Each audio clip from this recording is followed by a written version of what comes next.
Welcome everyone, and I will continue in Turkish. Herkese selamlar, hoş geldiniz. Hello everyone, welcome.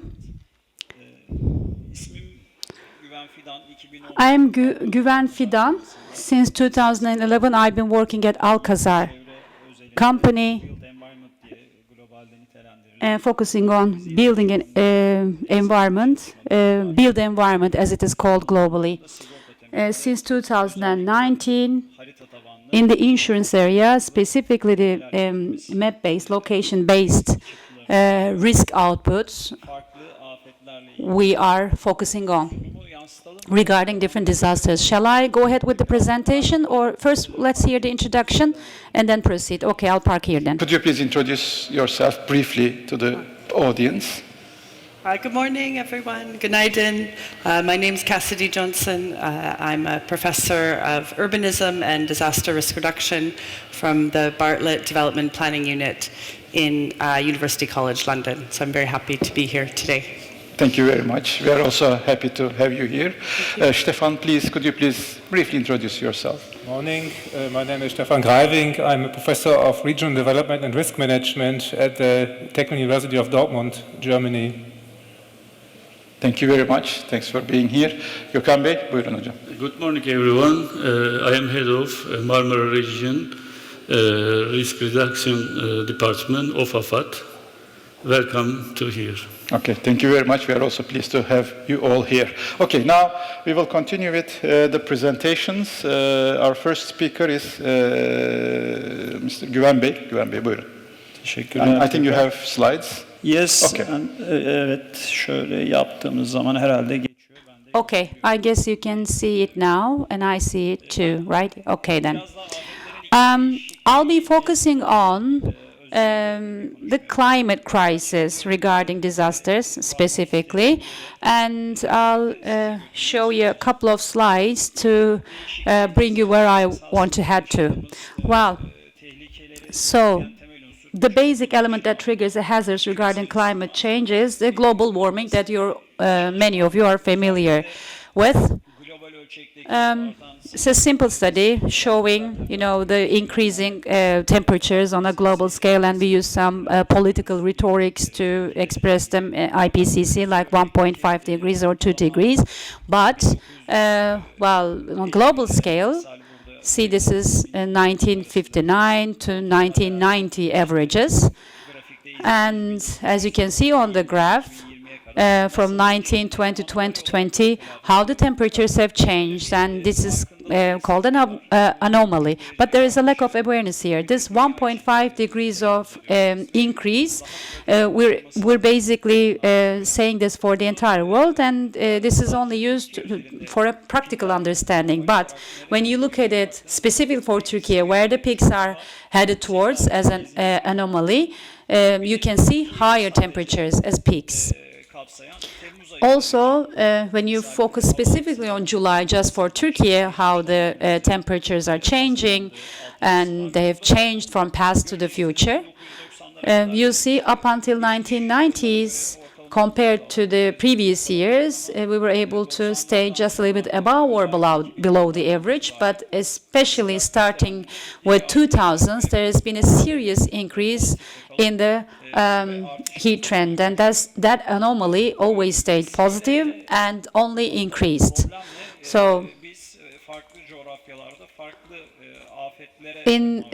we are exposed to different disasters in different geographies because of this. The most marked one, indeed, how the seawater is getting heated, that they're vaporized, and sudden rains being triggered, and finally resulting in floods.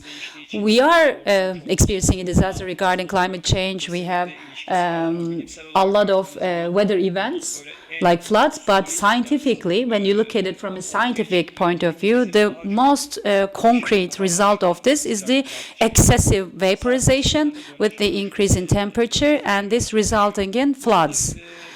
Also, what is mainly discussed and always brought up, are the emission scenarios, SSB, BPI, BC.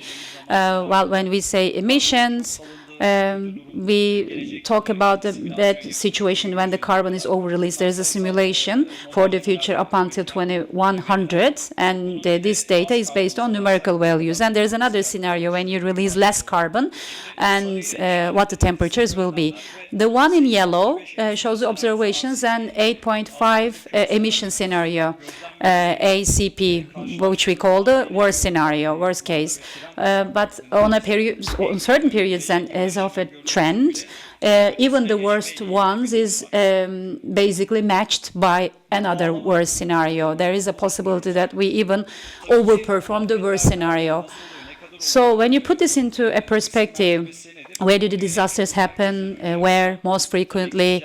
Of course, with a commercial reflex, the insurance companies, reinsurance companies, and capital owners are focusing on here the most. So basically, both in Turkey and in global, insurance companies are paving the way for us to focus more on this. As I just mentioned, of course, the temperatures are changing, but there are so many other parameters. They're being compared based on the countries, location, the risk of precipitation, for instance.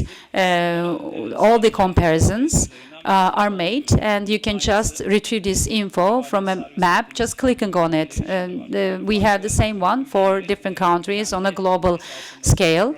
So different countries, basically based on their own topographic qualities and meteorological data, we produce this data, and these data are served for insurance purposes.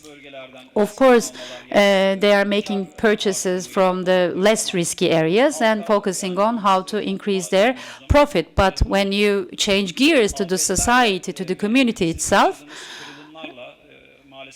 unfortunately, because of negative events and disasters that we experience, is from the perspective of an insurance company, especially based on that knowledge, as the final citizens were not very much familiar with all this. So the theme of the panel is amnesia, and as at least in my perspective, since I've been dealing with this in a very dedicated way for the past 7 years, forgetting about all these disasters that we have experienced so much is because the people never are exposed to this data this much. I mean, for instance, in terms of flood or,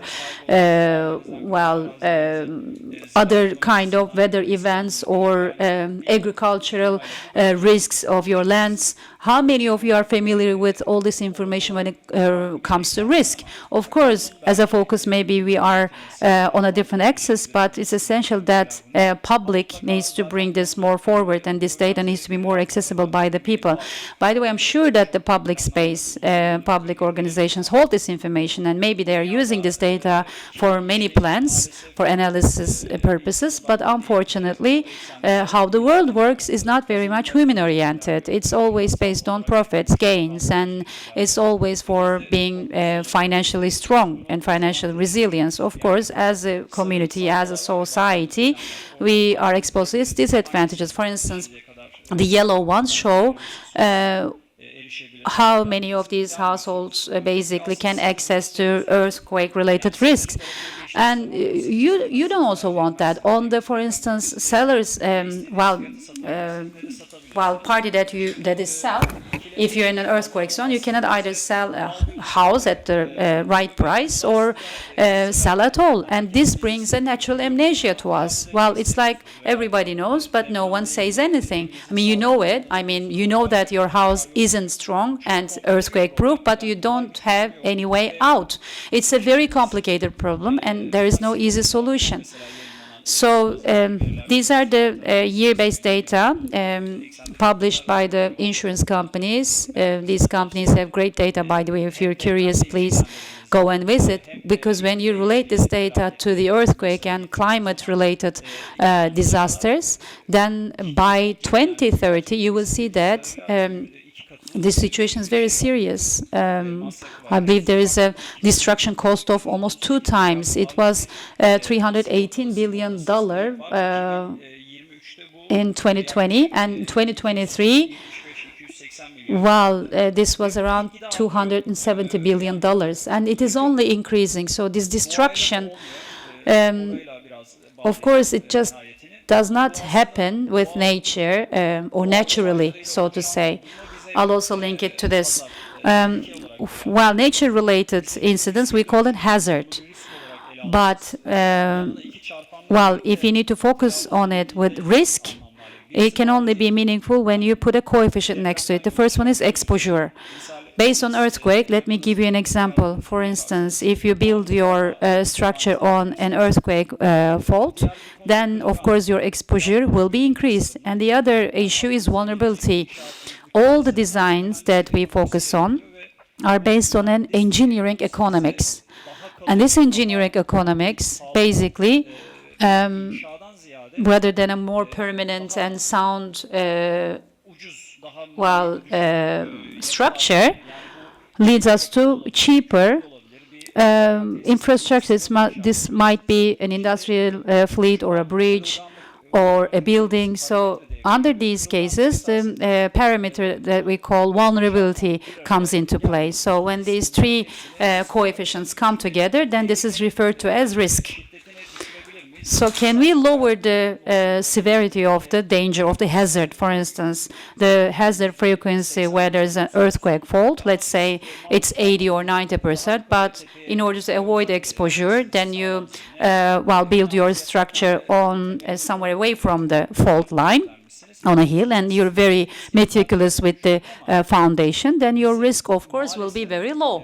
But unfortunately, and this is also related to the philosophy of it, this is very much related to intellectual development of the humanity, because we couldn't foresee today when we were designing things in the past. Even today, we need super intelligence to do that. That's why we're very much eager to develop with AI.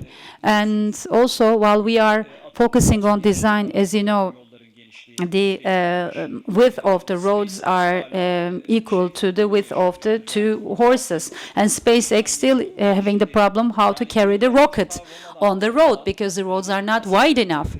But this is a design criteria coming from the area of Rome, and it is crippling our life even today. And this is a chaotic problem, and it's not easy to evolve from this. Yüksek farkındalık ve çok doğru politikalar. We need a high level of awareness and right policies for that, for evolution, and also serious audit. And it's not just the responsibility of the public, but also the citizens, because you need to be aware of the earthquake risk of your house. And if you also can, if you can do that by yourself, then it's not just good enough to criticize the public domain, right? So that's how you need to look at it. Whenever we lower the vulnerability and take more measures to basically reduce exposure, then I believe all these hazards coming with the disasters, all the catastrophic risks like earthquake will be affecting us less, and we will I wish that we would be able to live through amnesia and learn lessons. There are communities who could do that, but it's rare. But of course, it's essential to turn this into action through awareness. At the end of the day, it's only possible with education and higher level of awareness. My last word is, I think data, it needs to be very much on the forefront, and we have to be continuously exposed to that data. So there should be a platform where you're constantly exposed to data. And for instance, we just published a report about drought. And which district, for instance, since 1990s is dry in Turkey. And the more we expose people to data, the more the people can practically access it, the better the awareness will be, and the higher opportunity will have to improve from amnesia. Thank you. Nice presentation, and you have touched upon many factors for disaster amnesia. One among them is lack of knowledge or lack of information about the risks that we are potentially encountered to. If we are not informed about the risks that are waiting for us. We may tend to forget about disasters. We may tend to maybe underestimate the hazard that we may encounter in the future. Therefore, information and knowledge base and data is quite important to make the society, including private, public sectors, academia, all actors of the society, to make them or to build the collective memory in order to be better prepared for disasters. Thank you very much for bringing this issue up front. Now, I would like to continue with Cassidy Johnson from UCL. Cassidy, please, the floor is yours. Thank you very much. Thank you. Do you have the slide advancer, please? Yeah. Please. Thank you. Good morning again, everyone. So today I am going to talk about some emerging insights I have about what is needed to create safe and resilient built environments. I was asked today to talk about the factors and dynamics that contribute to insufficient or ineffective disaster preparedness to earthquakes in Turkey, and to link that to some international cases and to offer some better ideas for disaster preparedness in Turkey. So I'll attempt to do this in 10 minutes. I think before I start, I think a lot of us sitting here have insights into what are those key factors and dynamics that have to do with inefficient responses to prepare for earthquakes here. Guven was talking about a number of things just now, for example, engineering economics, the way that buildings are designed, and then trying to cut costs, etc. Just before I start, a little bit about my background. I've been engaged in Turkey for a number of years. I started with my PhD, which looked at temporary housing after the 1999 earthquakes. And I've ended up marrying a Turkish man. We live in London now. Who I met when I was here doing that research. I've done various different research projects here over a number of years. I recently joined the UK Institution of Structural Engineers, this EFIT team, after the 2023 Kahramanmaraş earthquakes, and we looked at which the idea of this was to try to understand, to learn from earthquakes, what happened in the 2023 earthquakes, why did so many buildings collapse, and what were the different reasons behind this. Since then I've been working, for example, with Architects Sans Frontières UK in Antakya, and now I'm working, for example, on a paper with Fatma Özdoğan, and we have a paper in this upcoming disaster resilience conference in Elazig, which is in a couple of weeks. So I'm going to talk a little bit about that today in relation to that paper, in relation to what I'm presenting here. I should note that what I'm talking about today is not really a particular study, but rather it's just reflections that I have from a number of things. One is from the earthquakes here in Turkey and what I learned from after the earthquakes in 2023, looking at what happened to the different buildings. I've also been reading a lot about Chile. Well, I haven't done work there. They're a country that has done a lot to try to mitigate earthquake damage. So I've been looking at that and what they've done with the building industry. And also what I'm going to talk about today is the Grenfell Tower fire, which is not an earthquake, but I think there's a lot of things that we can learn from why this fire happened in London. I'll talk about that in a minute, about how we can improve and what we need to look at for building better structures.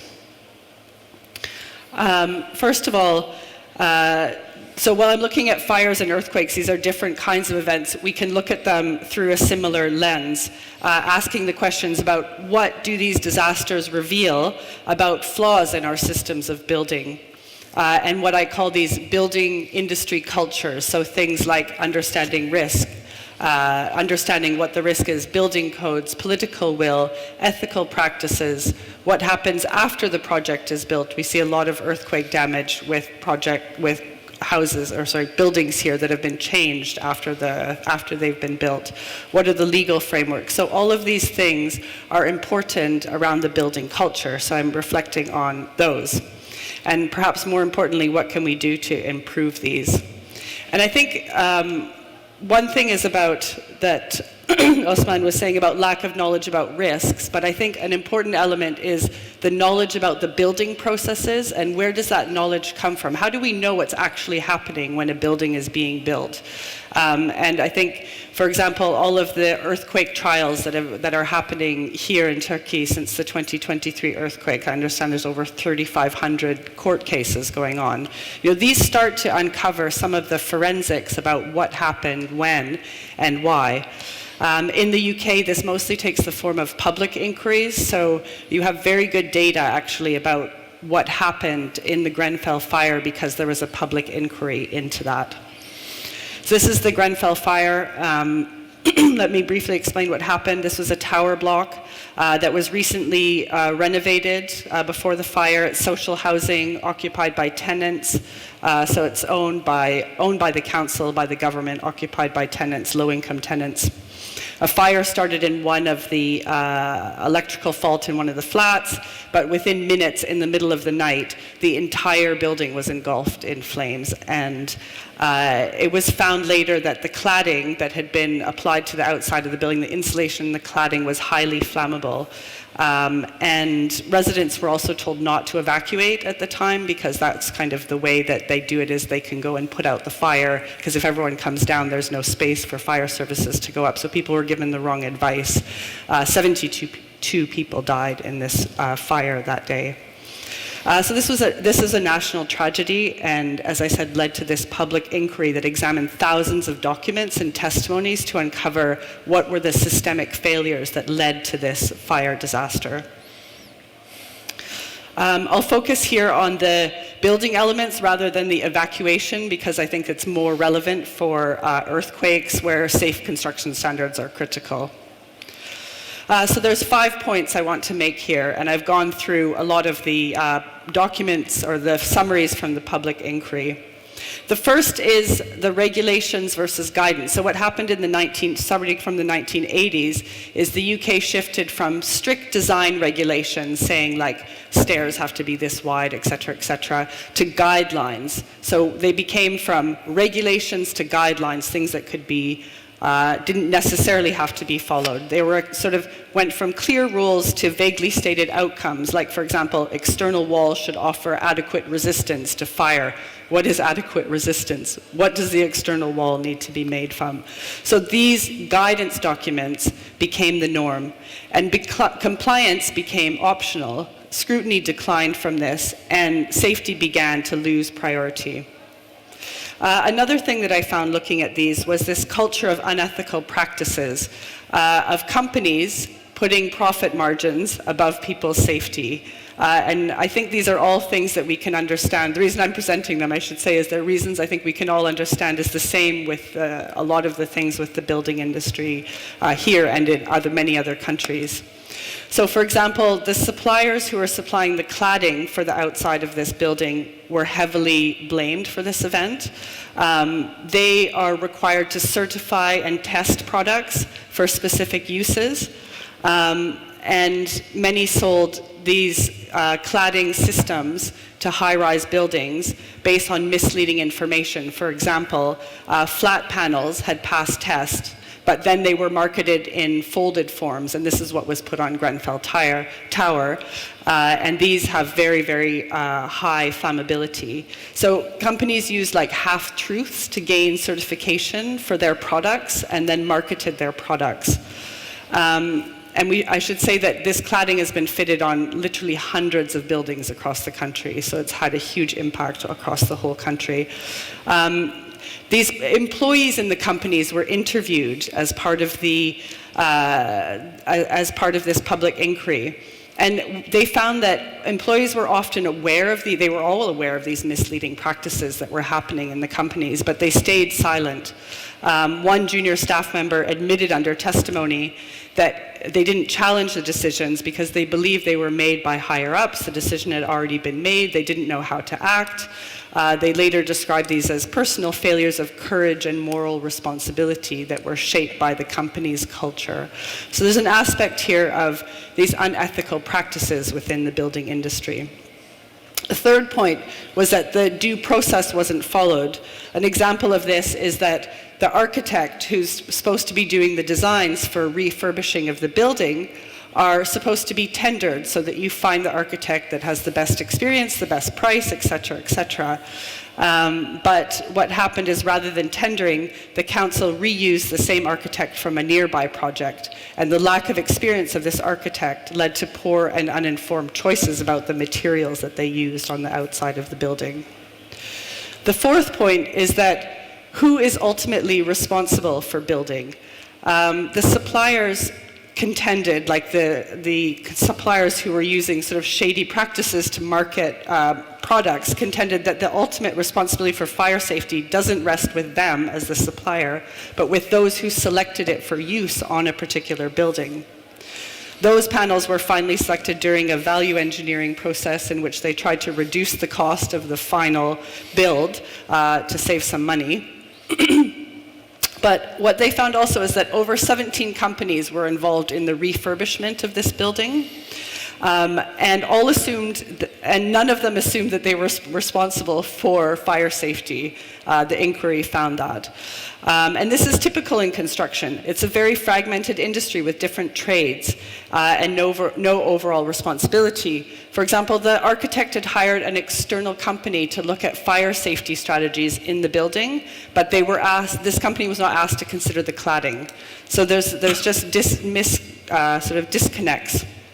And finally, the building control approved the refurbishment in 2016, ticking all the boxes, and relying on safety certificates that had been provided by the cladding companies, for example, that were actually not true and had not been done under the right testing. And the final thing, the fifth thing that I found, is that there's a disconnect between those who are meant to set the rules and those that are meant to follow them. The regulator said that combustible cladding was not allowed to be fitted on high-rise towers in England, yet those in the industry knew this was happening on a daily basis. They were being fitted to hundreds of towers around the country. So despite a similar fire happening in Dubai in 2015, which you might remember on the news, the regulators in the UK failed to take appropriate action, citing the political climate of deregulation and cost-cutting in government at the time. So I think you can all attest that these are probably similar issues that you find in Turkey and that are being uncovered by these different legal proceedings that are happening. So a couple of things on strategies to improve. And regarding the disaster amnesia, I think one of the biggest things is learning from what happened in particular events and making changes to regulatory environments, to governance environments as a result. We did see after the 1999 earthquakes, a huge amount of changes were brought into the country after those earthquakes. I don't see that happening now in the same way. We need to have better communication between regulators and what's happening on the ground in the industry, not just saying regulations and can they be implemented. For example, Turkey has a very robust building code, but are they clear enough? Is it clear enough and simple enough to be implemented robustly or consistently? For example, the Construction Supervision Law 4708, is it fit for purpose? Does it have all of the due processes that people are able to follow? A lot of the research that's being done in Turkey says that there are major problems with the application of this law. And the 2023 earthquakes point to the need for investments in building control practices at the local level. So that's the first point, is learning from disasters to make change. I think the second point is about fostering a culture of ethical preparedness, ethical practices in the building industry.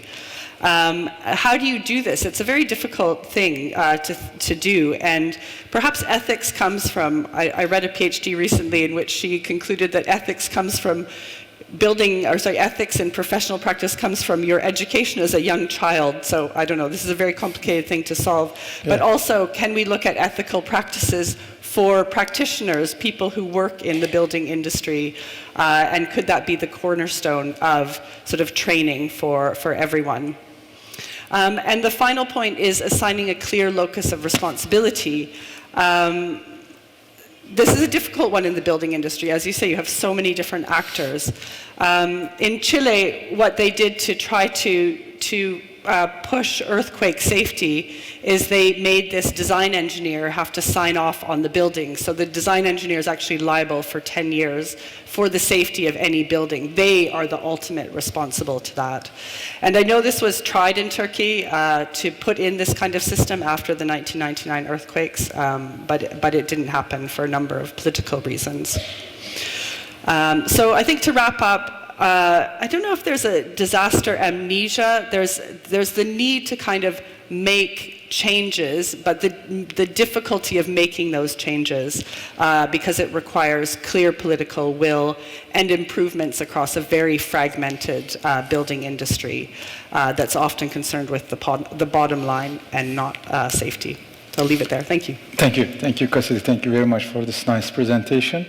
Although you referred to a fire incident, but almost all the factors that you underlined as the reasons of disaster losses or disaster amnesia apply to the case of earthquakes in Turkey. Especially this disconnection between those who put the rules and those who follow the rules is an important problem here. And we have the codes, as you mentioned. We have the codes. And when you look at the plans and projects, in most cases they are well developed, but when it comes to implementation, some critical mistakes are made, and this is something that we really focus on. Not the only thing, but one of the most important things that we need to focus on here. But this requires a political will, which you mentioned at the end, which is not very much here. And thank you very much for making these points clear. Thank you. And I would like to continue with Stefan. And he will be mentioning to disaster amnesia with regard to flooding issues. Stefan, please, the floor is yours. Yeah, thanks a lot for the invitation. It's a pleasure to be here with you. My talk will not specifically address Turkey. I have been involved in a lot of research projects internationally, particularly in the Global South, in Latin America, Africa, and the Far East, but not in Turkey. But I'm pretty sure that the lessons learned I will present to you are easily transferable to other settings, including Turkey, which is also known to be prone to various kinds of flood events. The event that hit parts of Western Germany 4 years ago was a really devastating one. The most costly event in written history with a damage of about 33 billion euro, which is about probably 7 to 8 billion US dollars. Interestingly, the effects or the impacts of this event were somewhat comparable to those that were caused by earthquakes, because most of the fatalities were caused by collapsing buildings. This is a hilly environment, which means that the flood event was characterized by a very high velocity of the water and related kinetic energy that destabilized the groundworks of the buildings, and the people simply died in collapsing buildings, just as in earthquakes or by earthquakes.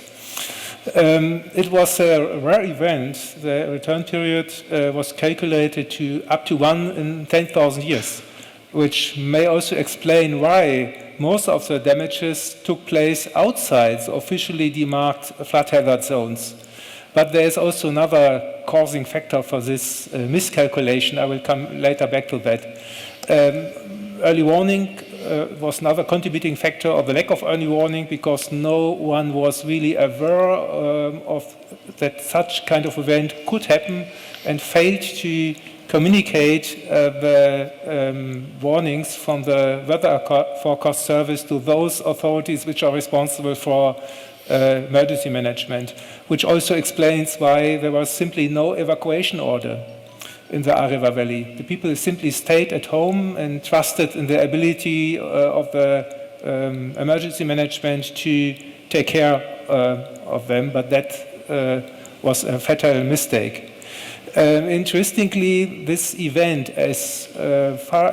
although the consequences were comparable to that of a local flash flood, was caused by widespread intense rainfall over 10,000 of square kilometers, which means that there was not a single town but entire regions that were simultaneously affected by this intense rainfall. When looking at the map on the upper right, it becomes obvious that the area that was affected was well beyond the official demarked flood zone. It's not easy to read that map, but there are also some areas which are marked in yellow hatched zones. This area indicates places where real construction on site is legally prohibited because of the extremely high risk caused by this already mentioned high velocity of the water. This is an, let's say, intervention made by the public authorities to avoid similar failures in the future, just to prohibit reconstruction on site. Interestingly, we did some household surveys. The so-called flood dementia or disaster amnesia weren't responsible for the situation that most people wanted to stay their ground. It's in fact the relatedness of the people with their place of life. This is the most important factors to stay, which is not entirely new insight. It was first described by a geographer in the US several decades ago. He studied the great Mississippi floods of 1938 and came to a similar conclusion. The people simply stayed and refused to change their location because of this relatedness of their place of life. This was also proved by the failure of so-called buffer line concepts after the tsunami event in Asia. I did some studies on that in Indonesia and Sri Lanka, and more recently after the Great Eastern Japan earthquake, the same happened. The people insisted to stay their ground. This human behavior is not caused by flood dementia or disaster amnesia, but simply the consequence of a rational calculation of pros and cons of staying versus moving. That becomes really clear due to our household surveys. We also ask for the level of flood awareness and willingness to take private precautionary measures. In principle, the affected households are motivated to prepare for a potential future flood event, but that does not necessarily mean that they are willing to move. Moreover, they are also reluctant to take preventive measures because they came to the conclusion that this is a rational calculation, that such preventive measures would have been too costly and expensive and are not fully covered by the reconstruction funds which offer financial support for private house owners, but also for affected municipalities and companies.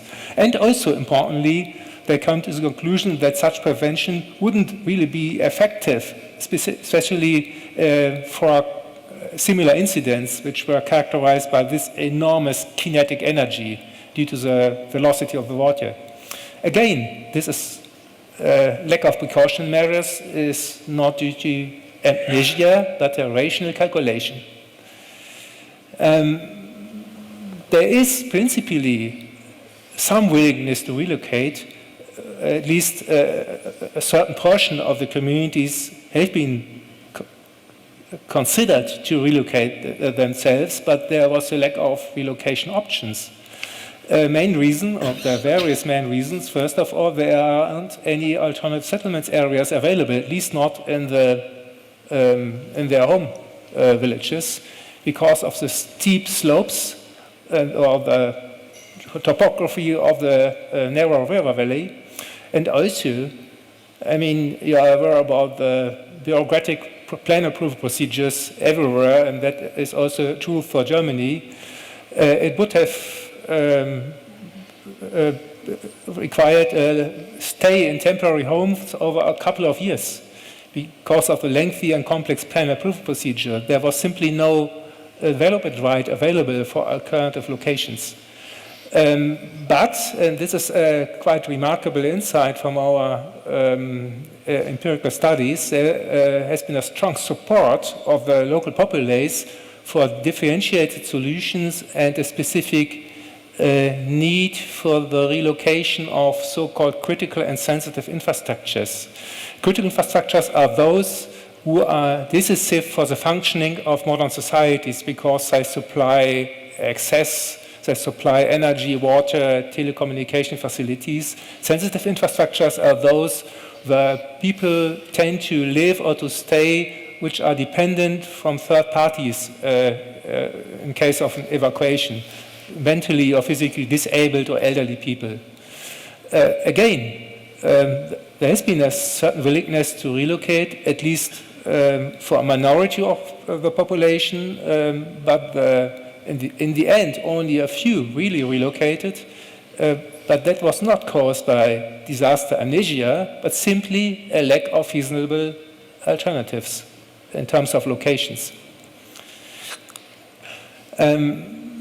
Coming back to this issue of sensitive and critical infrastructures, these are two examples from the region that was affected 4 years ago. On the left, you can see a hospital that was directly affected by the flood and had to be the patients had to be evacuated. The operations came to an immediate stop for over a couple of weeks. On the right, there's a home of the elderly, for the elderly, which is located directly at the inlet structure of a section of a stream that has been tunneled under, which is a very dangerous place.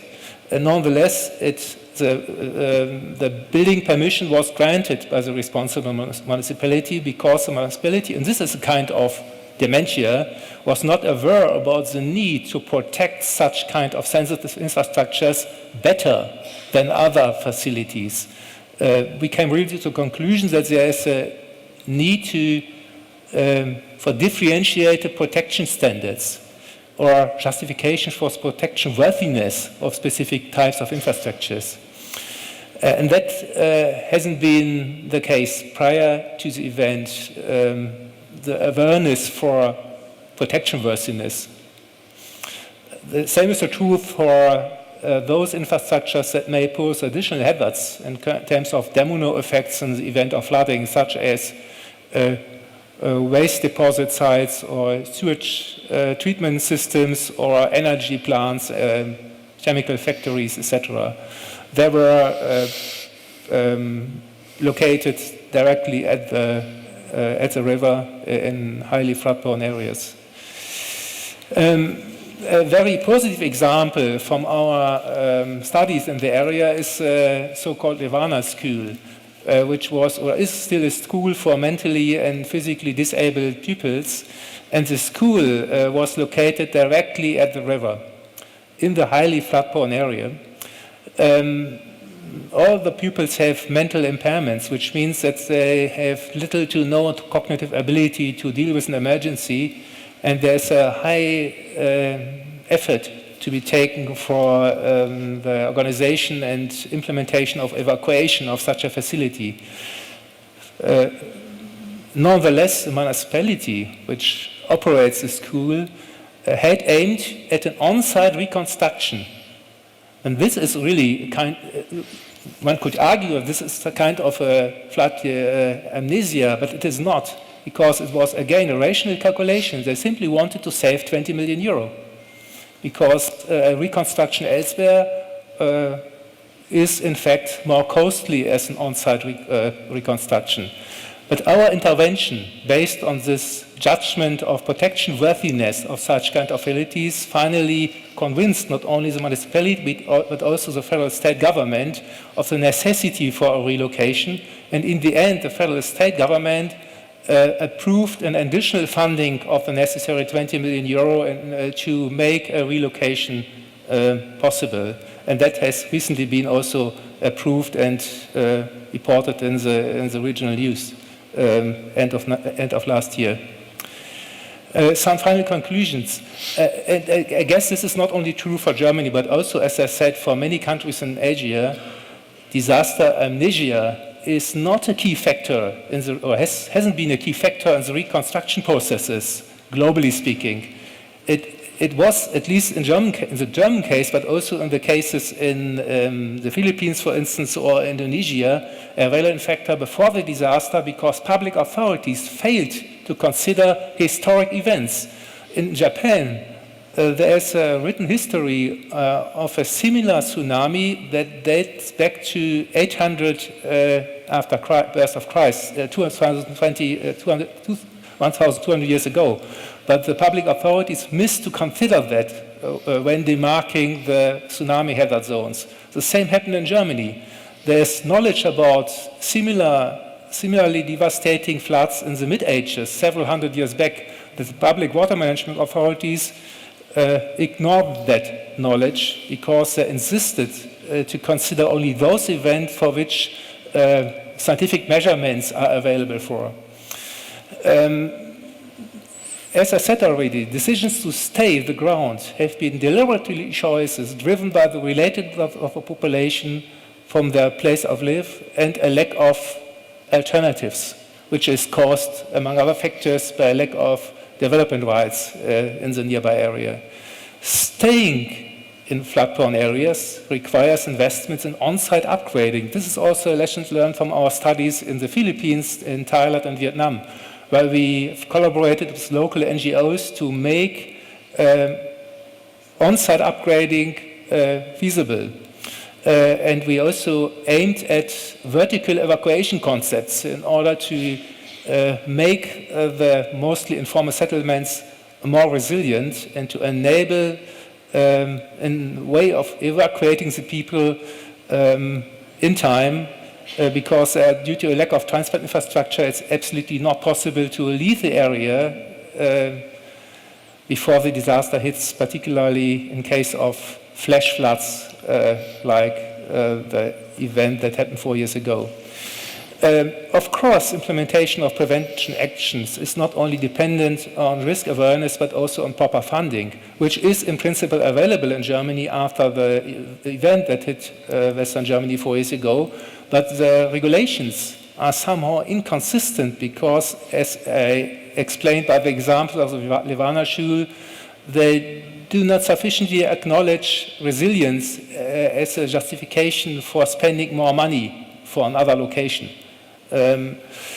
Avoidance of long-term disaster amnesia requires also proper early warning evacuation mechanism, as also expressed by the previous speakers, training and continuous awareness raising campaigns, which also bring together scientific knowledge and local knowledge of the population on past events. And to me, at least, also when looking at the situation in the Global South, relocation, resettlement, and I am somehow aware about the experiences in Turkey with the geocondus, is to me only a must for critical and sensitive infrastructures. For the ordinary residential areas, I am more in favor of on-site upgrading in order to improve the resilience and the safety of the local population and to consider the relatedness of the population from their place of life. Thanks a lot for your attention.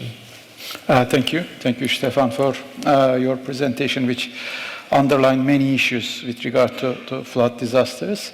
And you referred to some structural limitations more than the issue of flood dementia or amnesia, and you also mentioned that dementia is something quite critical before the disaster. And according to my observations in the Turkish case, one factor that feeds flood dementia before the disaster is the high reliance on structural measures. Once a riverbed is kind of improved by structural measures, we think that the risk is mitigated and there will be no issue with regard to flooding or in that. And this feeds kind of the amnesia and disaster. Sometimes we need not to forget that the structural measures have their limitations too. This is known in the literature as the so-called Levy effect. Yeah. Thank you very much. Thanks a lot. Time is quite pressing, so I would like to continue with our last speaker, Mr. Gökhan Yılmaz, from the Major Disaster Management Issue of Turkey, AFAD. Gökhan Bey, söz sizde buyurun. Stephen, please. Thank you. Değerli katılımcılar, öncelikle herkese. Dear participants, first of all, I'd like to salute you and send my best regards.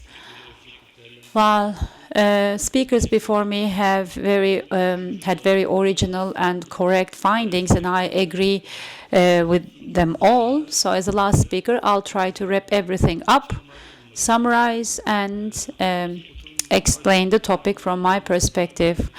The topic of the session is disaster amnesia, why we never learn.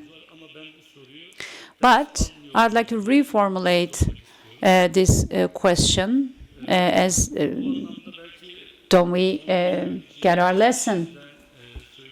So I'd like to just say what I'm supposed to say at the end first, and then I'll proceed with my presentation. Well, I can say yes, we learn, but not good enough. And secondly, as the speakers before me have alluded,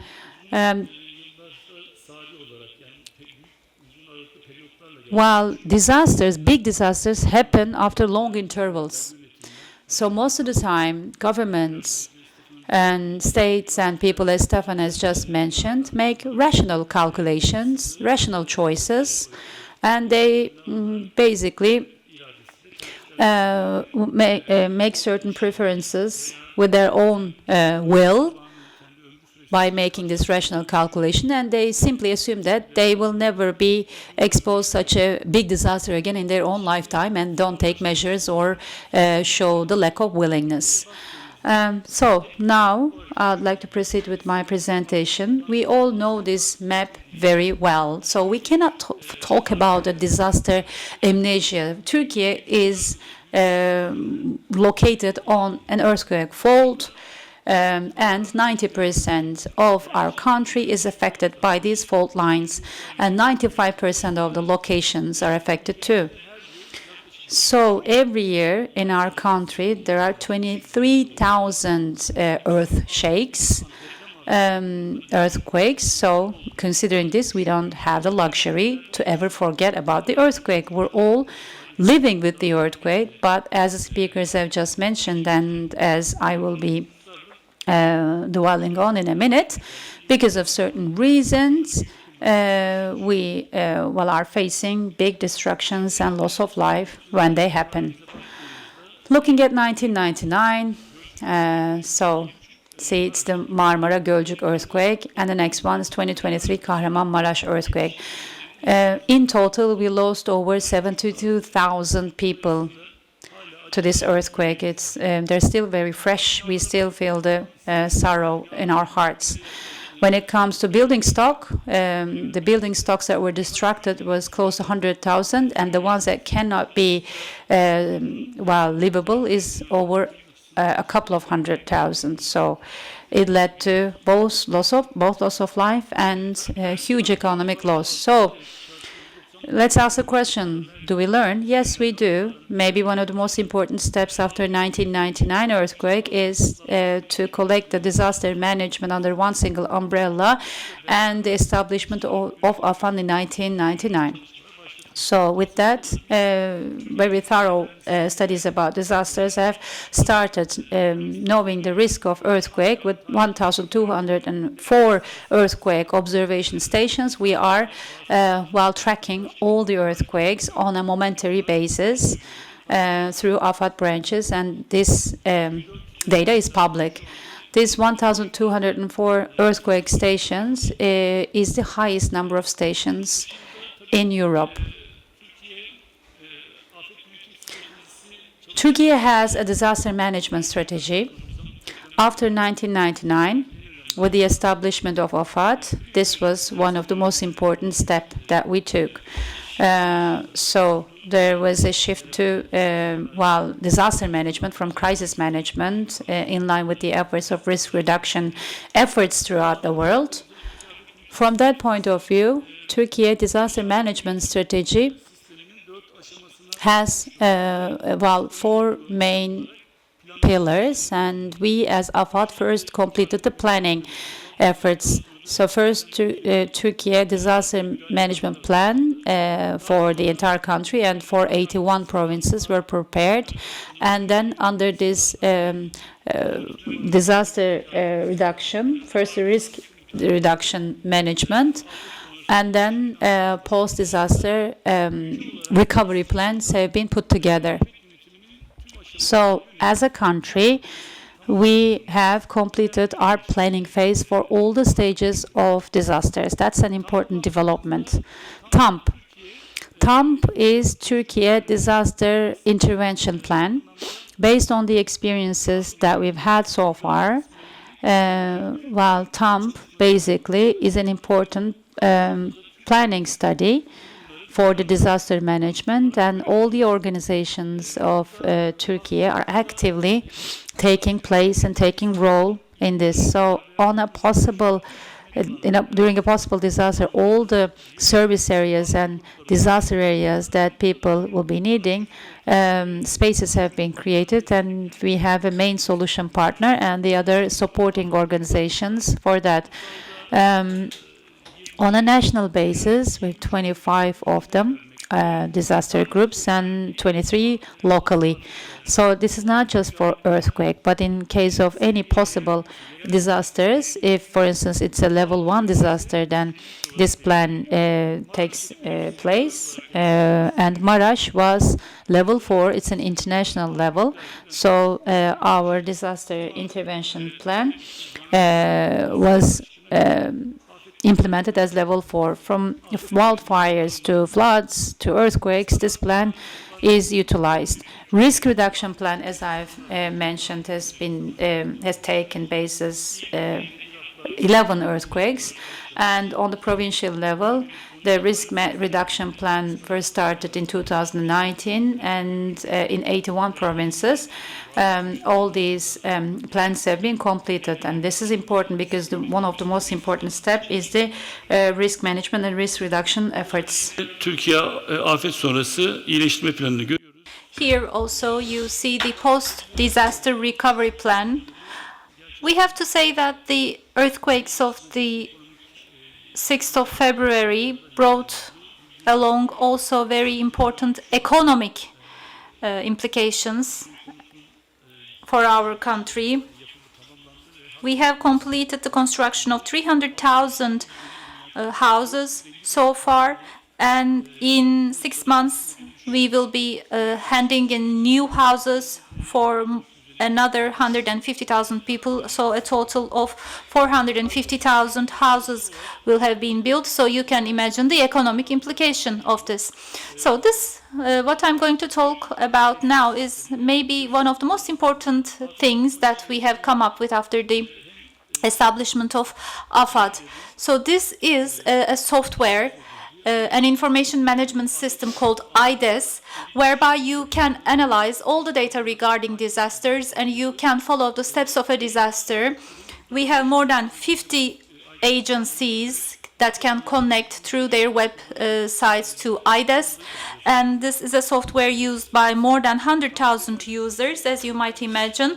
During an earthquake, for instance, the earthquake of February the 6th, we have had millions of people, and even 10 million people impacted, if you think about the region in a larger manner.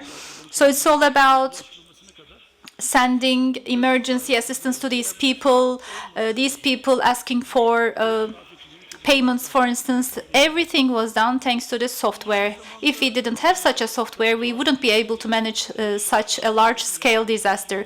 Of course, another important element for disaster preparedness is to identify the risks. You need to know the risks, because if you don't know a certain risk, you can't manage it.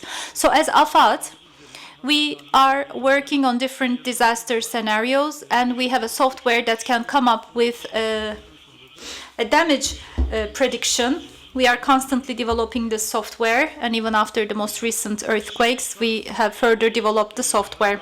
Then we have warning systems, information systems, announcement systems that we are trying to disseminate and roll out throughout the country.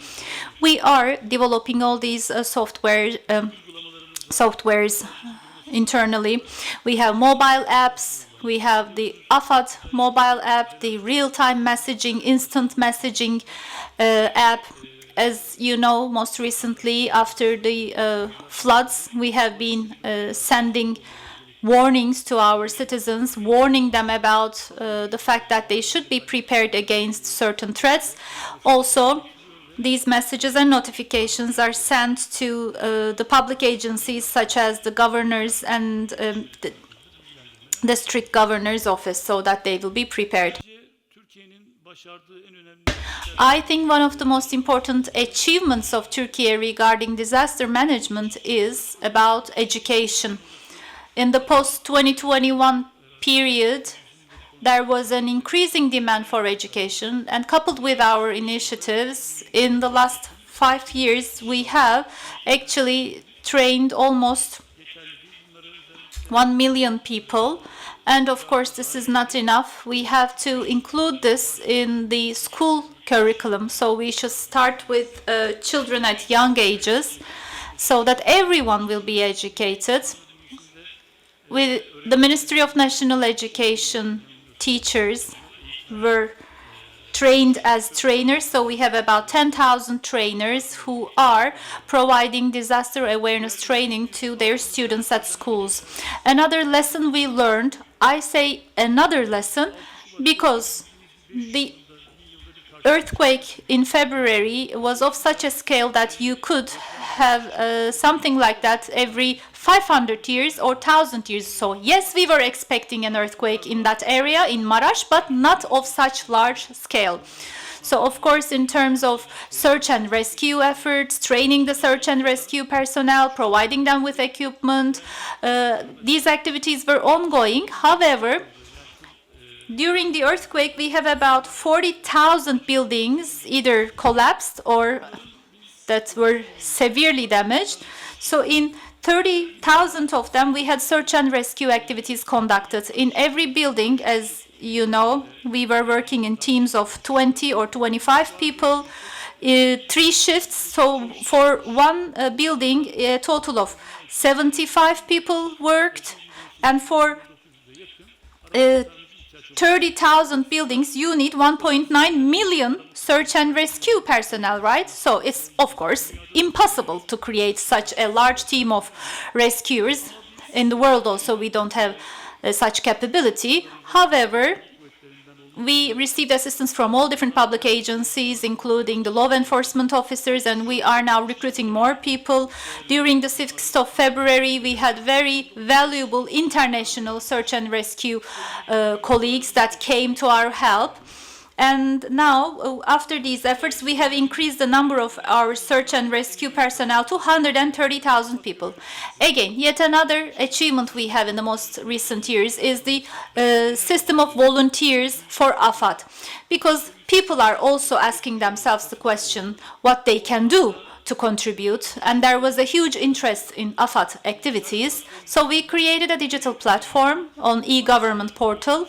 People send their applications to become volunteers, and all around the country we now have 1,604,645 volunteers that have officially been registered in the platform. Of course, we first provide online training to these people and then call these volunteers for a physical face-to-face training for 1 week, and now we have trained 73,994 volunteers fully. So they have received training in search and rescue activities, disaster psychology, disaster risks, and environment risks. So they received training on many different topics.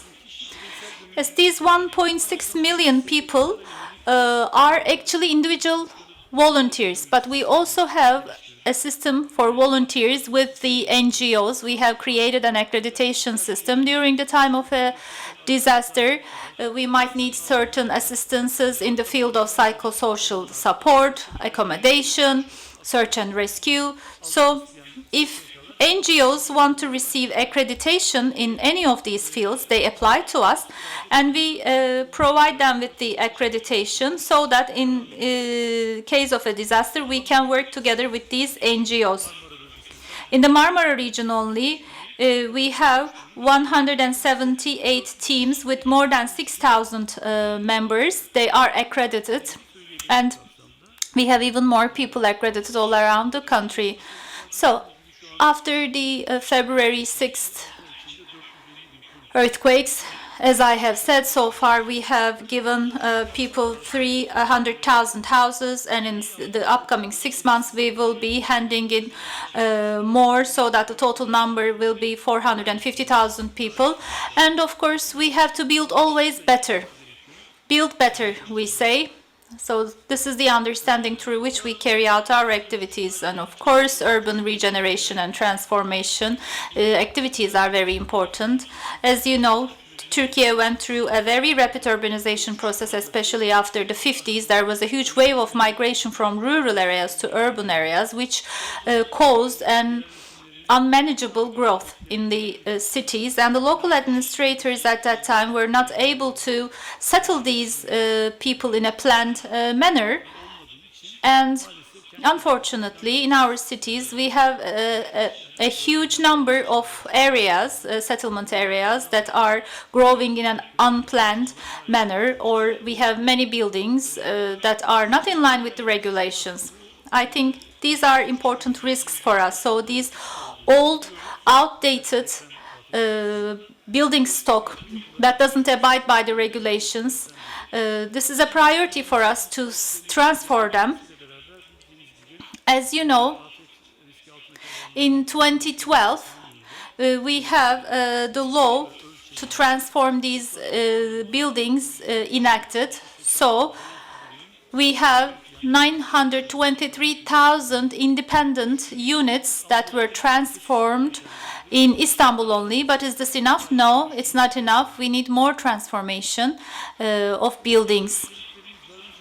We have some priorities here. As AFAD, our main principle is to make sure that we seriously assess all the stages of the integrated disaster management system, carry out the necessary activities to mitigate the risk in these areas. But of course, we have main challenges.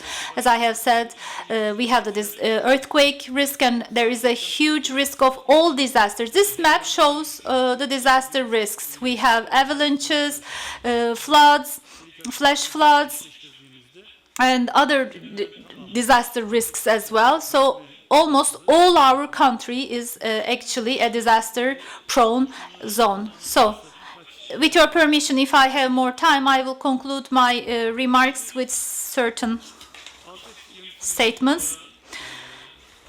Disaster management, or fighting against disasters, starts with disaster awareness. So without knowing the disaster risks, you can't manage disasters. So as public agencies and as people, we need to be aware of the threats around us. That's why disaster awareness trainings are very important for us. And we do believe that it's not enough to take these trainings once. We have to continuously take these trainings so that we will really internalize the information that we receive. And we have to reflect it in our ethical codes, as the first speaker mentioned. If we don't have it in our DNA, and in our ethical codes and in cultural codes, we will never be able to really internalize them.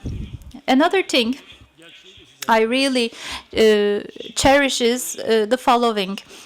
In our society, and in many societies actually,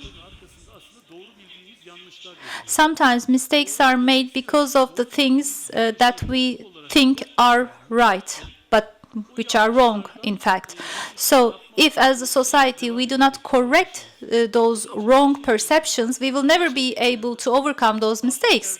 So first of all, we need to, if we want to learn from disasters, of course, we need to reassess all the information that we think is correct. Starting with the settlement laws, for instance, zoning laws. As mentioned by the previous speakers, we have some building audits. And during the audits, for instance, people say, okay, this is not a major thing, it's okay, I'll just tick the box. So we have to correct this type of culture. And another important thing is that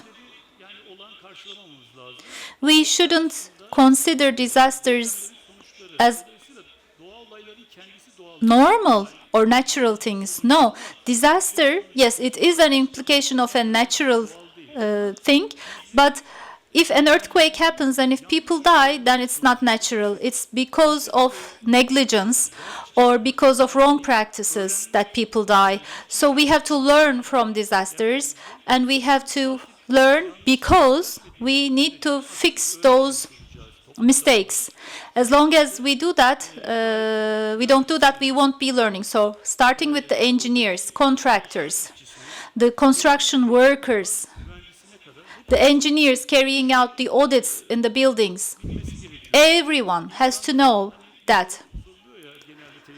Because people ask the following question, right? Is it the earthquake that kills people or the buildings that kill people? According to me, it's neither. I mean, the buildings don't kill people.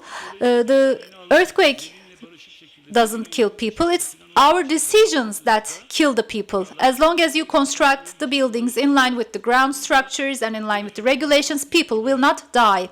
So, as I have said before, we have to correct these misperceptions. That's another wrong thing we think is right. When you say it's the building that kills the people, we are actually concealing the truth. People working in the construction of that building or the audit of that building, and their negligence is what kills the people. That was my last word. Thank you. Okay, thank you. After the establishment of AFAD, so many developments took place, and you have listed them very well. Thank you. Of course, we have exceeded our time already. Sorry for that. But we want it to be interactive, so I'll give the floor to you as well. It might be a question, or you can talk about what disaster amnesia means to you, but very briefly, because we are already out of time. Kendinizi tanıtırsanız. Teşekkürler. Çok sağ olun. İsmim Şirzat, bir afet çalışanıyım. İnsan My name is Shirzat. I'm a disaster and humanitarian aid worker. We have to talk about disasters, so I would like to thank the MARUF team for at least allocating 3 sessions to the topic of disaster. Yes, we forget things. We have amnesia. That's true. And what Güven said was very striking. He said the final consumers or end users are forgetting things, he said, but I think not only the end users or consumers, but everyone, people are forgetting things. We see celebrities performing in ads, and we mainly think about those people, but maybe we have to see more people like Güven or our speakers here, so that we will remember them, not the celebrities. But of course authorities don't like this, especially autocratic authorities don't like this, because thinking about these issues will also bring along certain responsibilities on their shoulders, and there is the economic dimension as well. But of course when we think about construction calculations, then in terms of costs, people all of a sudden get interested. This is what we have seen in Istanbul Fikirtepe neighborhood. And we also talked about ethics. When we neglect the ethical values, then economic concerns might become more important. Today we have this military economy causing genocide, and the war machine is creating a lot of disasters, and they even admit themselves they do it for the purpose of economy. So taking this opportunity, I would like to send my greetings to the global Sumut flotilla that have actually gone through the blockade. Yes, thank you. Hello, this is Arda Gülbeyaz from Istanbul Metropolitan Municipality. 2 questions. One, the renovated cultural buildings And I heard something that they don't have to abide by the fire regulation. Is that true? And the second question is that disaster management. What are the risk mitigation and reduction methods for disabled people? And would Mr. Gökhan want to work with me in that area? Yes, Mr. Gökhan, both questions are for you, I guess. Yes, can you repeat the first question? Sorry, I couldn't. Fire safety and cultural monuments being exempt from that. Well, as AFAD, we don't work in this field, but because of my previous positions, I worked in the preservation boards for 13 years.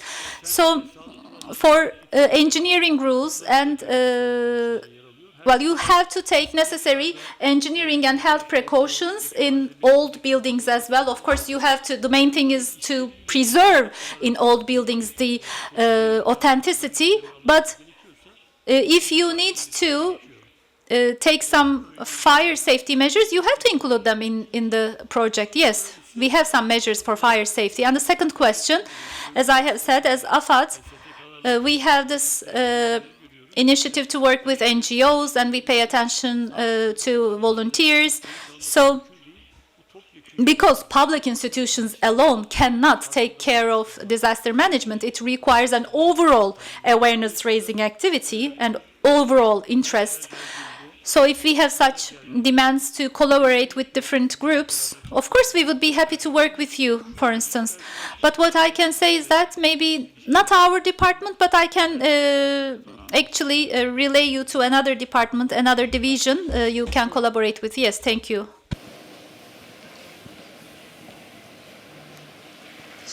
Merhabalar, çok teşekkürler bu. Hello, thank you very much for this session. I'm Gökçen Yılmaz. I'm joining from UNICEF. Rather than a question, I'd like to make a brief comment. There is, in a children workshop in Adana, a 12-year-old boy, basically made a criticism that I have the flood risk in front of me. Why am I not aware of this? So when we say risk reduction and awareness raising, yes, we know about the ongoing projects, but sometimes we forget about the vulnerable groups and the children that are mainly invisible. We have to always remember them. Maybe they're invisible sometimes, but they have the character to be the pioneers of change and heroes. So I just want to share the criticism of this boy from Adana here. Yes, it's a rightful one. Thank you very much. Hello, I'm Serhat Aktiş. I'm an environment engineer, an occupational safety expert, and a volunteer at AFAD from Search and Rescue Unit in Sakarya. I'm on permanent, temporary duty as a cleaning officer. So my question is, you have a provincial directorate of your organization. I also work there in Sapanca, but there is also an expectation in the organization. Such stations like apart from the ones that are disaster management centers, as we call them, the stations, like especially in Izmir, for instance, as I have heard. So do you have any projects going on about that? That's my first question. And the second question is that, as you know, the wildfires responsibility belong to Forestry General Directorate. We're mainly assisting as the organization. And I'm, of course, temporary personnel of the organization. But what I have seen is that we mainly are engaged in the evacuation work, like evacuating the villages. So regarding regulations and laws and legislation, do you think that there would be work regarding legislation where AFAD can have more authority, and also regarding the expert AFAD personnel? Because, as you know, we have a directive that was issued on 6th of January, 1 year before the earthquake. Will you open a training for to be an expert AFAD volunteer? Well, this station thing, this is a new area for us, as we call them, the platoon, to increase the number of search and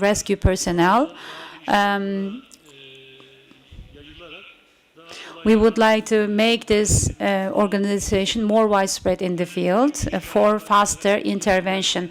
We will first start with the big provinces and we'll try to do it in other districts. Izmir is where the station was first established. There is a new one in Istanbul, Çekmeköy, so we're working on it. Regarding the before expert AFAD volunteers, you also asked a question about the wildfires.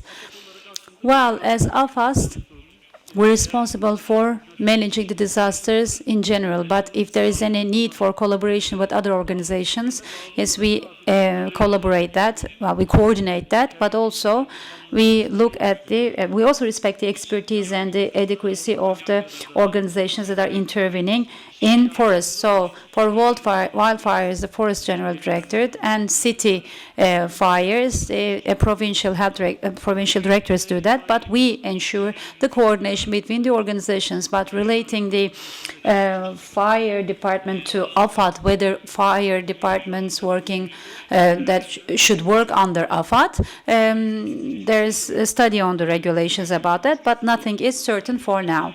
The third one, well, of course, first there's basic AFAD volunteer and support AFAD volunteer and expert AFAD volunteer. That's the cascade that we follow.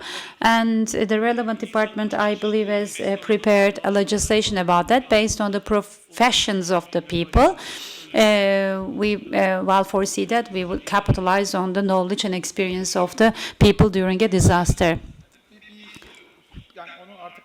Can you please engage in this dialogue during the break, because we will take one last question and then we'll close because we have exceeded our time extensively. Last question, please, or contribution. Thank you very much. Thank you. I'm Hakkı. Well, we're working on the field on a regular basis. We're trying to work in any field.